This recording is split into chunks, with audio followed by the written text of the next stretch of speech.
আপনি দুবাইয়ের শেখ কি কেন হইতে হবে? আমাদের দেশে কি এই ধরনের কম মানুষ আছে? বর্তমান সময়ের ছোট পর্দার পরিচিত মুখ শিরতাজ জেবিন সম্প্রতি এক পডকাস্টে অংশ নিয়ে ক্যারিয়ারের শুরু, কাজের পরিবেশ এবং সামাজিক যোগাযোগ মাধ্যমে তাকে নিয়ে চলা বিভিন্ন গুঞ্জন নিয়ে মুখ খুলেছেন এই অভিনেত্রী।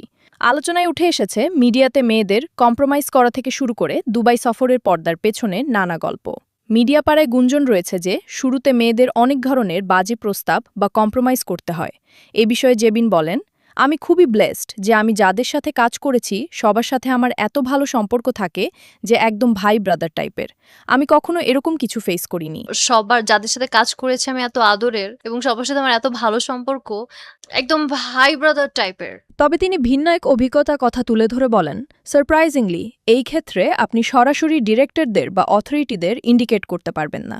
কারণ আমিও এরকম অনেক দেখেছি যে মেয়েরা কি পরিমাণ ডেসপারেট তারা কিন্তু আগে নক করে।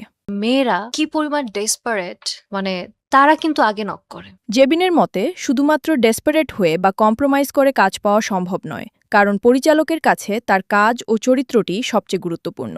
কক্সবাজার ও আইফোন বিতর্ক মিডিয়াতে বহুল প্রচলিত।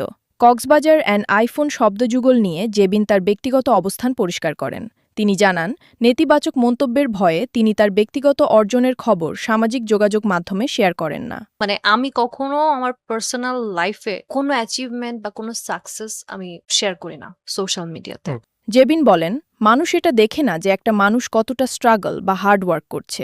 মিডিয়াতে কাজ করা একটা মেয়ে দিনে মিনিমাম 10 থেকে 15,000 টাকা আর্ন করে। মাসে যদি 15-20 দিন শুটিং থাকে তবে সে যথেষ্ট টাকা আয় করে। বিদেশে ভ্রমণ করলেই অভিনেত্রীদের জড়িয়ে নানা মুখরোচক গল্প তৈরি হয়। বিশেষ করে দুবাই সফর নিয়ে শিরতাজ জেবিন বলেন, আমি থাইল্যান্ড, মালয়েশিয়া, সিঙ্গাপুর এবং দুবাই গিয়েছি, কিন্তু আমি তো কোনো শেখ দেখিনি। আমি আমার ফ্রেন্ডকে বলছিলাম, শেখ শেখ যে শুনি, এরা আসলে কই থাকে, এদের কই পাওয়া যায়।